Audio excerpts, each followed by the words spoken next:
واحد هاد الورشه اللي دارت في زناتة وشنين في عين حرودة. صراحه ورشه كانت زوينه في مستوى، استفدنا منها بزاف د الحوايج وطرقنا بزاف ديال النقاط.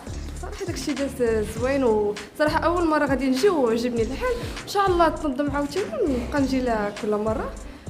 صراحه شي كاين. السلام عليكم، معكم عبد الصمد العسكري. انا جيت سعيد بالتواجد في هذه الورشه بقياده جمعيه شباب زناتة والسي امين خالد. تبارك الله عليكم، دازت في واحد الجو عائلي بعيد على الرسميات، وتبارك الله عليكم. كنت سعيد جدا بالحضور في الدورة التكوينية المنظمة من طرف جمعية شباب زناتة والأكاديمية للتواصل، والمداخلة ديال أو التأطير ديال الأستاذ خالد أمين كان جد متميز، واستفدنا من دورة تكوينية اللي كنعتبرها دورة تكوينية أساسية لكل من سيقبل على مهنة المتاعب. وإن شاء الله كذلك غنكون حاضر في دورة تكوينية أخرى تتعلق بأساسيات التنشيط الإذاعي.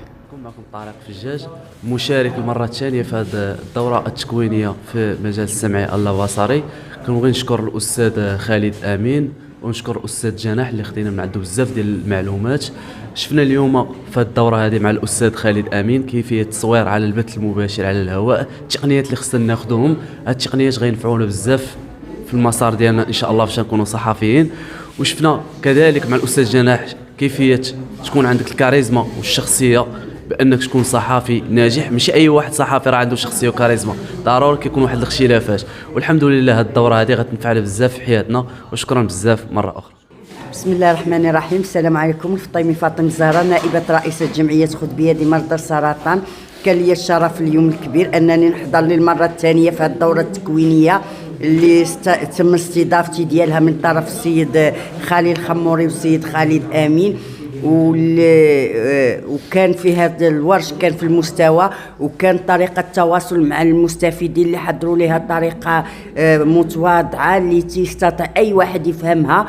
وكان التدخلات ديال الأستاذ جناح مصطفى اللي تا هو استفدنا منه في التدخلات باش استطعنا نعرفوا من خلاله هو ومن خلال الأستاذ خالد أمين الصحفي الحقيقي اللي كيوصل المعلومة في المستوى. وكنشكرهم على هذه الاستضافه وشكرا لهم. السلام عليكم، معكم خالد أمين، مؤسس ورئيس الأكاديمية المغربية للتكوين في الصحافة والإعلام.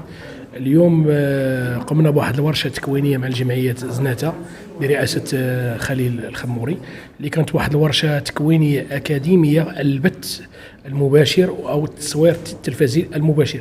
وفي نفس الوقت كانت واحد الاسئله وكانت واحد الاجوبه، وفي نفس الوقت الناس اللي حضروا معنا زعما استفدوا من هذه الورشه زعما بواحد التكوين اللي هو كان تكوين اكاديمي.